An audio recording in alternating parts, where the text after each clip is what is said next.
चंद्रशेखर रावण है ना, हाँ, जिसने जहर घोल रखा है, इस को खुली चुनौती है। अगर तेरे दम है ना तो तू सिर्फ इस अकेले ब्राह्मण के सामने एक बार ब्राह्मणवाद मुर्दाबाद बोल के दिखा। जहाँ से आया ना उसी बिल में घुसा दूंगा। जो तुमने एक आज हमारी बहन को घेरा है ना, जिस बहन को जो मीडिया पर वाली थी, ये तुमने अपनी नामर्दी की पहचान दी है। तो दोस्तों, आपने ये वीडियो देखा उत्तर प्रदेश की, जहां आज कानून का राज है या फिर कानून का मजाक?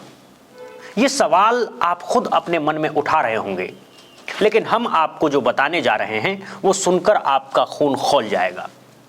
एक तरफ अगर लोकतंत्र का सबसे बड़ा महोत्सव चल रहा है, तो दूसरी तरफ लोकतंत्र की आत्मा पर तंज कसने वाले लोग सरेआम सक्रिय हैं। हाल ही में दिल्ली विश्वविद्यालय के नॉर्थ कैंपस की घटना ने देश का ध्यान खींचा था। यूजीसी के नए कानून को लेकर प्रदर्शन के दौरान एक महिला पत्रकार रुचि तिवारी के साथ जो हुआ वो बेहद शर्मनाक था। उनके साथ कथित तौर पर बदसलूकी की गई है, गला पकड़ा गया है और कपड़े फाड़ने की कोशिश की गई। और क्यों?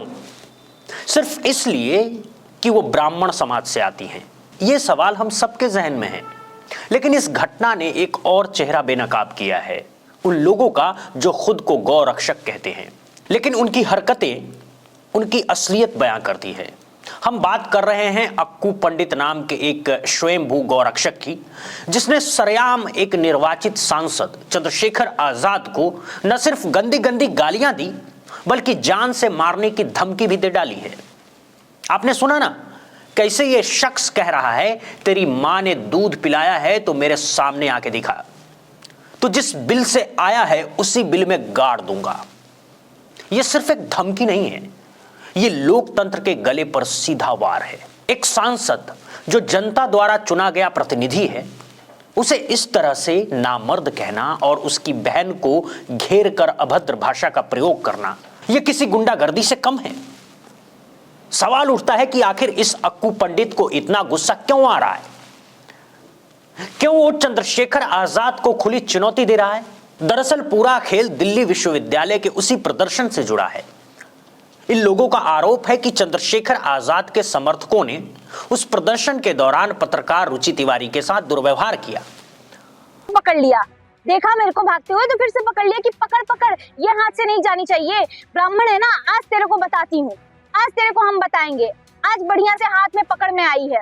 मेरे को पकड़ लिया, चारों ओर से लड़कियों ने मेरे को पकड़ा। एक लड़की ने गला पीछे से पकड़ा हुआ था मेरा, है ना, और अंजलि नाम था उसका, और दबाए जा रही थी, इस हद तक दबाए जा रही थी, मैं सांस नहीं ले पा रही थी, मेरा दम घुट रहा था।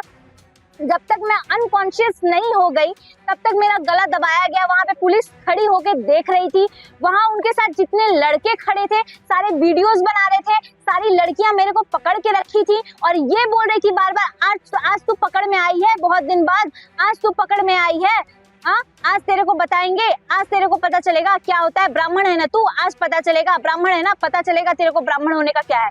फिर उसके बाद उनके साथ जो लड़के थे वो मेरे को इम्प्रॉपरली टच करने की कोशिश कर रहे थे। बार बार उनका फायदा उठा रहे थे कि लड़कियों ने मेरे को पकड़ रखा है, तो पीछे से टच कर रहे थे, आगे से टच कर रहे थे। जितनी भीड़ आगे मेरे को बचाने आ रही थी उन सबको साइड करते हुए एक लड़का उसमें से बोला था, नहीं हटो, साइड हटो, इसकी परेड निकालेंगे आज। मेरे को रेप थ्रेट्स आ रहे थे उन लड़कों से बार बार, जो उनके साथ यहाँ प्रोटेस्ट में थे, जिन्होंने हमला किया मेरे ऊपर। साथ में वीडियोज में भी कैप्चर हुआ है, और वो मेरे को रेप थ्रेट्स दे रहे थे। इसे कोने में लेके चल, बताएंगे आज इसे कोने में लेके चल, आज इसको पूरा नंगा परेड निकालेंगे आज इसका। लड़कियां मेरे कान में बोल रही थी, तैयार हो जा, आज तेरा नंगा परेड निकलेगा, तैयार हो जा, चल रहे हैं लेके। उस वीडियो में भी आया है एक गाड़ी का, ये लोग गेट खोल के रखे हुए थे। ये लोग क्या चाह रहे थे? मेरे को किडनैप करना चाह रहे थे। क्या करते मेरे को किडनैप करके?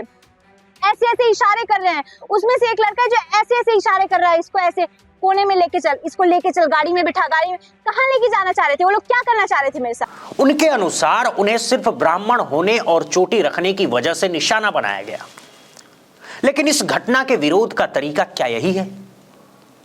क्या किसी सांसद को खुलेआम जान से मारने की धमकी देना विरोध का तरीका है?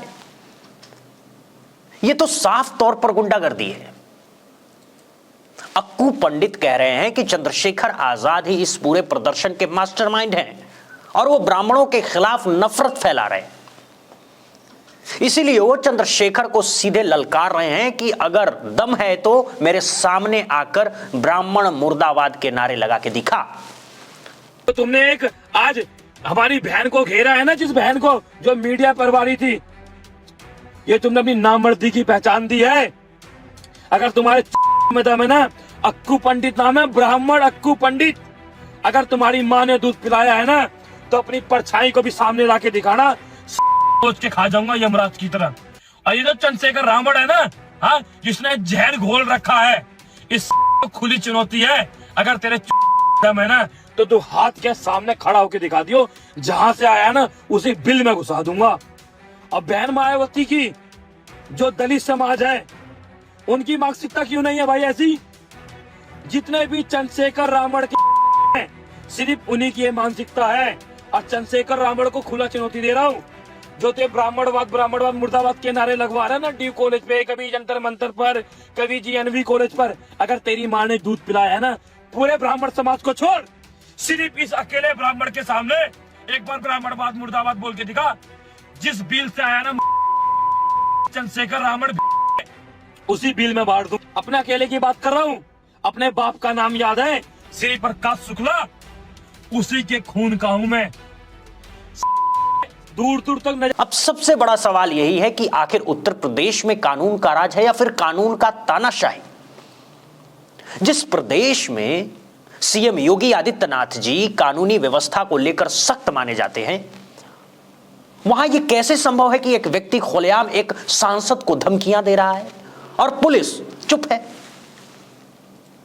यह घटना सिर्फ एक धमकी भरा वीडियो नहीं है, यह सीधे तौर पर कई कानूनों का उल्लंघन है।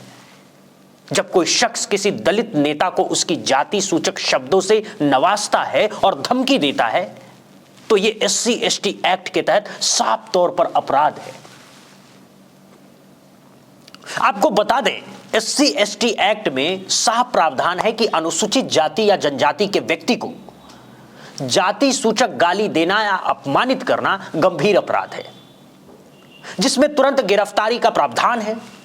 और यहां तो मामला और गंभीर है क्योंकि धमकी एक सांसद को दी गई है, जो कि लोकतंत्र का प्रतीक है। लेकिन सवाल यही है कि यूपी पुलिस कहां है? क्या इस गौरक्षक के बयानों की FIR दर्ज हुई? क्या उसे गिरफ्तार किया गया, या फिर उसे इसीलिए छूट मिल रही है क्योंकि वो गौरक्षा के नाम पर राजनीति कर रहा है? जनता देख रही है और उसके मन में यही सवाल उठ रहा है कि क्या कानून सिर्फ आम आदमी के लिए है या फिर हर किसी के लिए बराबर है? यहां सबसे दिलचस्प बात यह है कि अक्कू पंडित खुद को गौरक्षक कहता है, लेकिन उनकी भाषा और अंदाज किसी गुंडे से कम नहीं है। जो लोग गौ माता की रक्षा की बात करते हैं, उन्हें सबसे पहले अपनी भाषा और विचारों को शुद्ध करना चाहिए। तो जिस बिल से आया है उसी में गाड़ दूंगा। ऐसे शब्द क्या किसी सभ्य समाज के नागरिक को मुंह से निकालने चाहिए? और दूसरी तरफ यह पूरा घटनाक्रम UGC के नए नियमों की वजह से छिड़ी। UGC के इन नियमों को लेकर सवर्ण समाज में खास रोष है। इसे SC/ST वर्ग के छात्रों के हितों की रक्षा के लिए लाया गया है, लेकिन सवर्ण संगठन इसे अपने खिलाफ भेदभाव बता रहे हैं। यही वो जातीय तनाव है जो सड़कों पर उतर आया है। निलंबित PCS अधिकारी अलंकार अग्निहोत्री से लेकर तमाम संगठन इस कानून के खिलाफ मैदान में हैं और उनका कहना है कि SC/ST एक्ट का दुरुपयोग हो रहा है, लेकिन इस राजनीति का शिकार हो रहे हैं हमारे लोकतांत्रिक मूल्य। चंद्रशेखर आजाद, चाहे वो अपनी राजनीति से सहमत हो या ना हो, वो देश के सांसद हैं। उन्हें इस तरह की भाषा सुनना लोकतंत्र के लिए शर्मनाक है। तो देखिए, ये पूरा मामला सिर्फ एक धमकी का नहीं है, ये मामला इस बात का है कि आखिर हम कैसे समाज में रह रहे हैं। क्या हमने सारी सीमाएं लांघ दी है? क्या राजनीतिक असहमति अब जान लेने की धमकी तक पहुंच गई है? हमारा एक ही सवाल है उत्तर प्रदेश के मुख्यमंत्री योगी आदित्यनाथ जी से और उत्तर प्रदेश पुलिस से। आपका कानून का राज कहां है? अगर एक सांसद सुरक्षित नहीं है तो एक आम आदमी की सुरक्षा की गारंटी कौन लेगा? जिस बिल से ये लोग निकलते हैं, क्या उस बिल में सिर्फ आम आदमी को ही गाड़ा जाएगा या फिर इन गुंडों की मानसिकता को भी? इस सवाल का जवाब हम सबको मिलकर तलाशना होगा। और हां, चंद्रशेखर आजाद को खुली धमकी देने वालों, अक्कू पंडित, याद रखना, परछाई दिखाने की जरूरत नहीं है।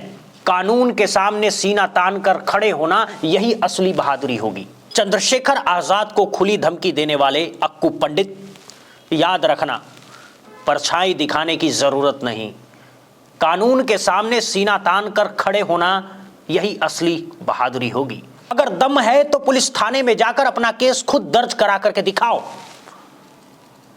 दोस्तों, जहां वो सांसद चंद्रशेखर आजाद को खुलेआम जान से मारने की धमकी दे रहा था, लेकिन अब यह मामला सिर्फ एक धमकी से आगे निकल चुका है।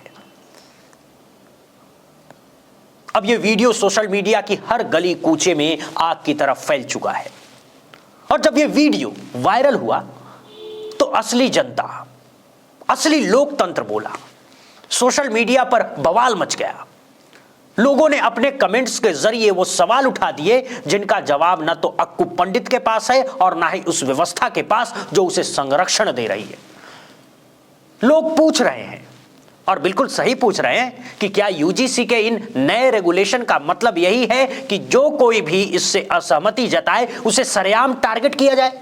क्या देश के विश्वविद्यालय, जो ज्ञान के मंदिर हुआ करते थे, अब विचारों के युद्ध का मैदान बनकर रह गए हैं? और सबसे खतरनाक सवाल यह उठा है, क्या विचारों का जवाब अब हिंसा से दिया जाएगा?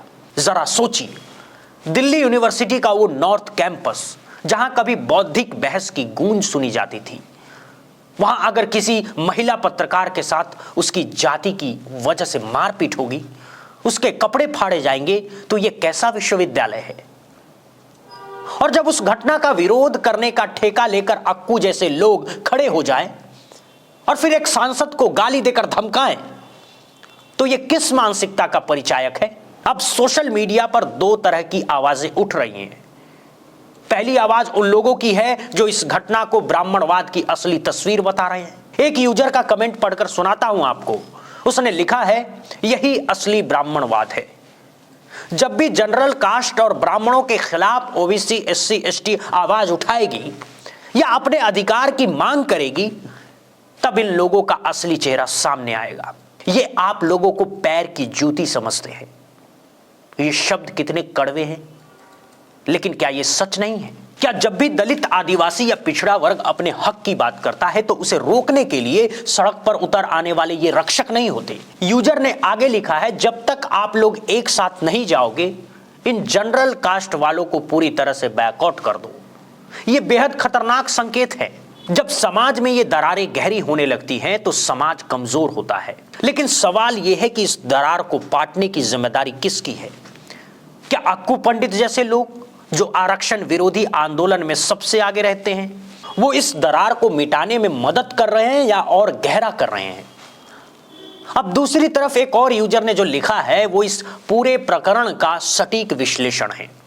उसे लिखा है, गाली देना और धमकियां देना दरअसल इन वैचारिक कंगाली का विज्ञापन है। जब तक तर्क की जेब खाली होती है तो आदमी गालियों के चिल्लर बजाकर खुद को अमीर दिखाने की कोशिश करता है। वाह, क्या बात लिखी है। सोचिए, अगर अक्कू पंडित के पास चंद्रशेखर आजाद की नीतियों को चुनौती देने के लिए तर्क होते तो क्या वो नामर्द और बिल में गाड़ दूंगा जैसे शब्दों का सहारा लेता? बिल्कुल नहीं, क्योंकि तर्क से हमेशा तर्क का जवाब दिया जाता है, गाली से नहीं।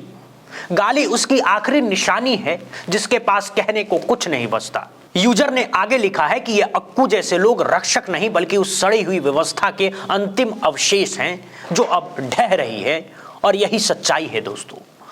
ये लोग उस पुरानी सोच के प्रतीक है जहां जाति के नाम पर वर्चस्व कायम रखा जाता था, लेकिन अब वो जमाना नहीं रहा। आज का दलित, आज का पिछड़ा, आज का आदिवासी जाग गया है।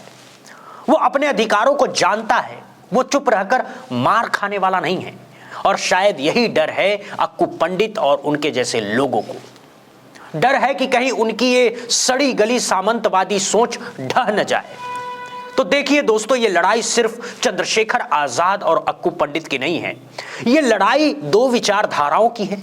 एक तरफ वो विचारधारा है जो बराबरी, न्याय और लोकतंत्र में विश्वास रखती है, और दूसरी तरफ वो विचारधारा है जो वर्चस्व, जातिवाद और हिंसा में विश्वास रखती है। सोशल मीडिया पर जो बहस छिड़ी है वो इसी लड़ाई का प्रतीक है, और इस लड़ाई में आपको भी अपनी आवाज उठानी होगी। चुप रहना, तटस्थ रहना या ये कहना कि दोनों पक्ष गलत है, उस सड़ी हुई व्यवस्था को मजबूत करना है जिसके अवशेष अक्कू पंडित है। इस पूरी खबर पर आपकी क्या राय है? क्या आपको लगता है कि कैंपस में असहमति को दबाने का यही तरीका होना चाहिए? क्या गालियां और धमकियां किसी भी बहस का हिस्सा हो सकती हैं, या फिर यह वाकई उस वैचारिक कंगाली का सबूत है जिसके बारे में यूजर ने लिखा है? हमें कमेंट बॉक्स में लिखकर जरूर बताइएगा। आपकी हर राय हमारे लिए कीमती है। बहुत बहुत शुक्रिया। अगली रिपोर्ट में फिर मिलेंगे, तब तक के लिए जय हिंद, जय भारत, और चैनल को लाइक और सब्सक्राइब जरूर करिए।